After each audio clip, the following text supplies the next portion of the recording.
refaire une et j'ai fait des petites notes, j'ai écrit des choses. Je vais essayer de pas les lire même si j'ai fait un texte parce que je trouve ça plus facile d'avoir une bonne direction et de pas me perdre. Évidemment, je vais parler du coup des relations amoureuses, mais c'est mon avis à moi et c'est même pas... Enfin, c'est très... En fait, l'amour en relation amoureuse, c'est tellement tout le temps différent, jamais la même chose, que c'est indescriptible et hyper subjectif et que mon avis maintenant n'est pas le même selon la relation, selon la période, selon toi, enfin, du coup là, je vais dire des choses qui me touchent personnellement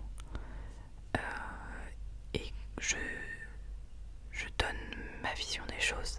Mais évidemment, ça peut parler à plein de monde et comme ça peut parler à pas de gens, vous voyez. Bref, je blablate trop et je vais me lancer. Alors, ok, si je regarde à gauche, c'est que mes notes sont à gauche. Mais bon, je vais essayer de pas trop les lire et de pas me perdre. J'ai pas pris de triggers ou quoi que ce soit pour aujourd'hui, c'est vraiment que du chuchotement, Avec mes cheveux blancs. Là. Vous avez vu comment j'ai les cheveux blancs, les gars? Bah, je me fais vieille, hein, figurez-vous. J'ai plus 15 ans, j'ai plus 20 non plus. Reproche de la trentaine. Bref. Un jour, on m'a dit une phrase qui évidemment ne va pas vous parler, mais c'est pour introduire. Qui est-ce que être amoureux, c'est se serrer la main? Et je crois qu'il y a une partie de moi qui a envie de répondre que c'est de ne jamais la lâcher, cette main. Et il y a une autre partie de moi qui sait que aimer, ça ne veut pas toujours vouloir dire pouvoir aimer. Et que des fois, tu tombes amoureux de quelqu'un de manière indescriptible, mais que c'est pas pour autant que c'est une personne bonne pour toi. Et que c'est un peu là où moi j'ai du mal à dissocier et à comprendre l'amour.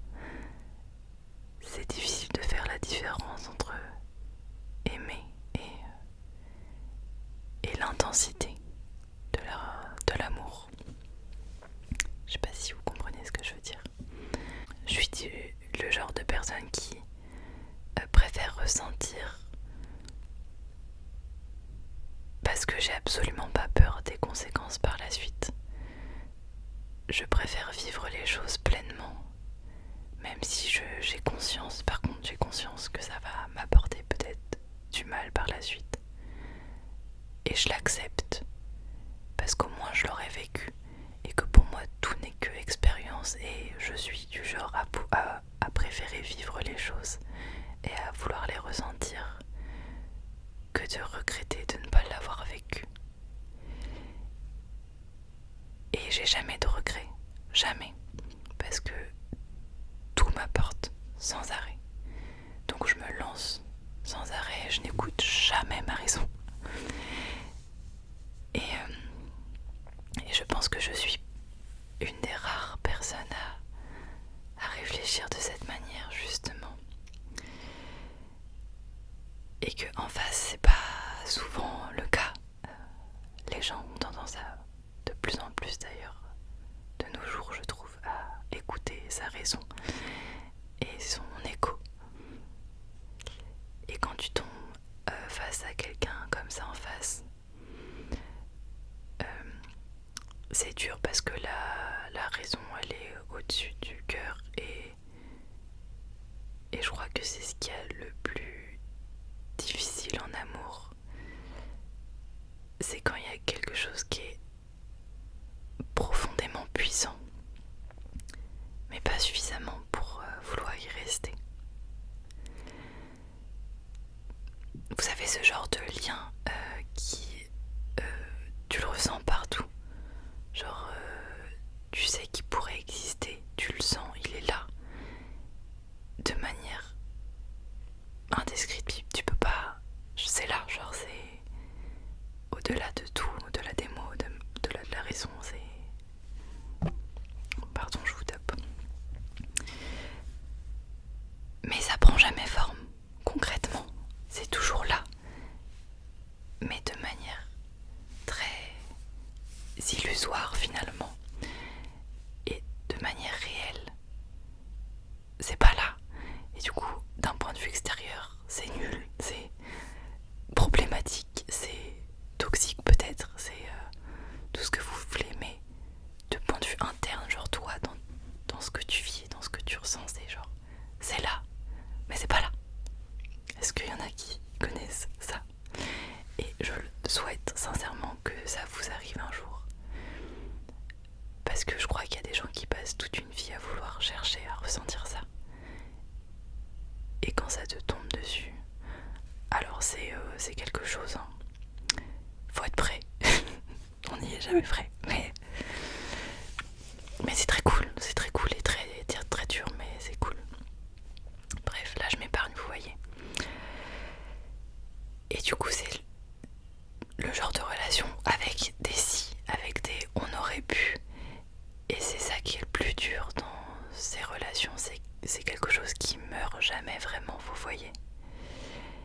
Et que des fois tu penses avoir tourné la page, et en fait il te suffit que cette personne elle revienne, même pas forcément dans ta vie, mais juste dans ton espace, pour que tout te revienne dans la figure et que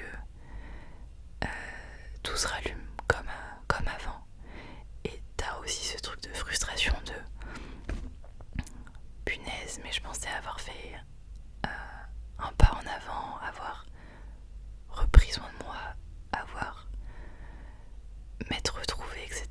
et peut-être être passée à autre chose. Et en fait tu te dis pas tant. Alors que en soi si, c'est le cas, t'avanceras toujours. Et c'est pas grave de retomber entre guillemets. En tout cas c'est pas moi qui vais te dire que c'est grave, puisque je suis la première à foncer la tête baissée. Pas tête baissée, foncer en sachant dedans. Mais c'est là où c'est dur dans ce genre de relation, c'est d'accepter qu'il y a encore un truc qui vous raccroche profondément. Mais tu peux rien y faire. Tu sais que vous ressentez, que c'est toujours là. Mais tu choisis, ou la personne choisit de partir malgré tout. Et c'est ça qui est le plus dur, je trouve. Et j'ai toujours compris la phrase, et j'ai toujours détesté également cette phrase qui dit que parfois aimer, c'est apprendre à laisser partir les personnes. Je la trouve profondément réelle. Et je l'aime pas du tout non plus, parce que je suis le genre de personne qui a énormément de mal à laisser partir les gens que j'aime, pour plein de diverses raisons. J'ai un sacré problème avec ça. Mais j'apprends avec le temps que faut pas retenir les gens qui veulent partir, que tu peux pas gérer ça, et que la seule chose que tu peux gérer à la limite c'est tes propres émotions, et que au final leur fuite et leur silence, ça t'épargne du temps, et que peut-être que rien n'est fait pour durer éternellement, et encore moins ce qui est intense. Souvent plus c'est intense, moins ça dure. Et c'est peut-être ça qui est aussi dur à accepter quand on n'a pas l'habitude, c'est que l'amour c'est pas forcément l'intensité, et que c'est peut-être juste quelque chose de simple, sans pour autant qu'on se fasse chier. Mais là j'avoue que j'ai pas trop mon avis là-dessus, mais je me le souhaite. Et si c'est pas ton cas non plus, je te le souhaite. Et que bref, faut réfléchir de manière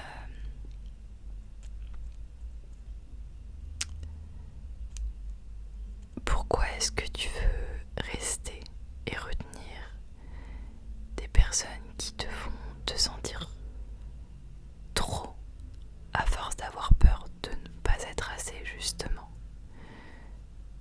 Au final, tu te perds parce que tu donnes tout de toi pour retenir les gens,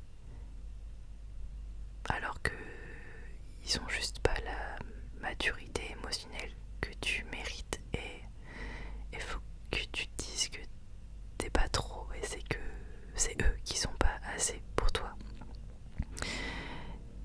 et que ressentir quelque chose c'est pas suffisant, et que vouloir quelque chose c'est pas choisir. Vouloir être avec la personne, par exemple, c'est une volonté, c'est pas un choix. Et c'est pas parce qu'on veut quelque chose qu'on le fait, tu vois ce que je veux dire. En tout cas, des fois, c'est pas suffisamment intense et important pour justement. Et des fois, c'est pas de ta décision, même si dans le fond, tu sais que c'est le mieux à faire et que c'est pas plus mal. Mais bon, tout dépend de comment t'es. Est-ce que t'écoutes ta raison? Est-ce que t'écoutes ton cœur? Est-ce que t'écoutes tes proches? Chose que je ne fais absolument pas par ailleurs. Je n'écoute pas mes proches, je n'écoute pas ma raison. J'écoute que mon cœur et mes ressentis, et je ne le regrette jamais. Et si toi t'es ok avec ça et que tu es pareil, bah y a pas de problème, genre y a pas mort d'homme, tu vois. Faut pas être dans l'extrême non plus, mais t'as le droit de ressentir, t'as le droit d'aimer, t'as le droit de vivre, de vouloir vivre quelque chose qui peut-être va te faire du mal et que tu le saches. Calmons-nous dans l'extrémité également. Tant que tu acceptes les conséquences à ça, c'est tout. Et ce qui est encore plus frustrant dans la vie, c'est de ne pas tomber sur des gens qui sont comme toi et qui, eux, te bloquent dans tes volontés par crainte de faire du mal ou d'avoir mal eux aussi, parce qu'il n'y a pas que nous. Les gens, ils écoutent leur raison aussi, et des fois, c'est pas parce qu'ils décident de pas rester qu'ils t'aiment pas. Loin de là.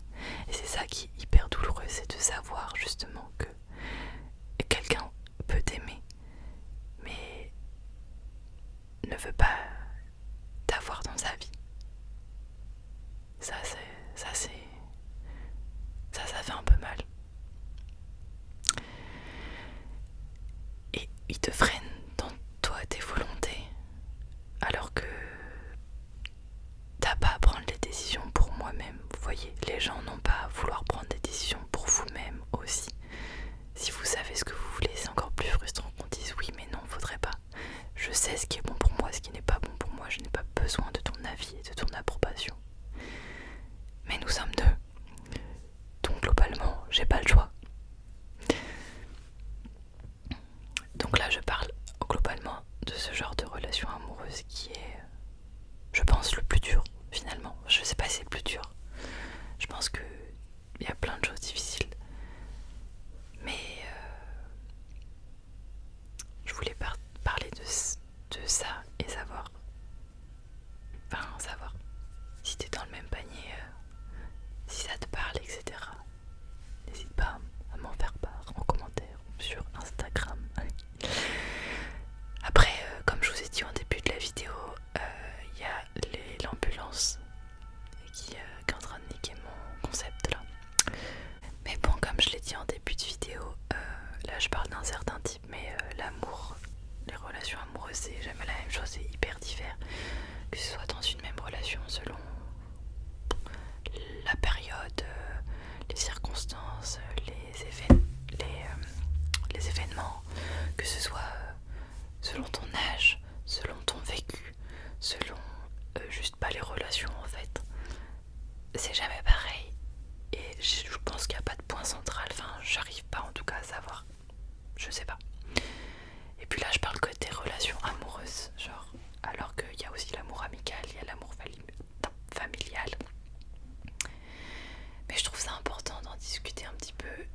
bien ce genre de choses, donc je voulais le faire avec vous, même si j'ai un peu l'impression que c'est parti.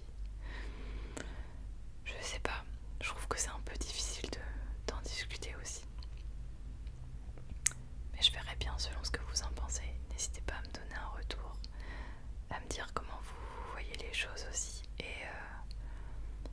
me dire si vous souhaitez d'autres vidéos de ce genre, qui plus blabla et pas tant ASMR, mais qui me passionnent tout autant. Et si vous voulez, comme je vous ai dit aussi au début, sur d'autres sujets qui sont pas plus faciles non plus, je pourrais y songer. Je fais pas souvent des vidéos, mais j'avoue que celle-ci m'apportait. Et ce genre de vidéo m'apporte, et c'est ce que j'ai envie de faire et de partager avec vous, même si je fais partie de la team qui fait une vidéo tous les 50 ans. Acceptez-le et faites avec. Je travaille, les gars, ce n'est pas une excuse, mais bon, voilà. Sur ce, mettez un petit commentaire pour donner votre avis, et je vous souhaite quand même une très très très bonne nuit à vous. Des gros bisous, et à je ne sais quand. J'espère que tout va bien de votre côté, que vous avez pour le moment une bonne année, et sinon ça arrivera autant le temps. Et voilà, je vous souhaite une très très bonne nuit, prenez soin de vous et bonne nuit.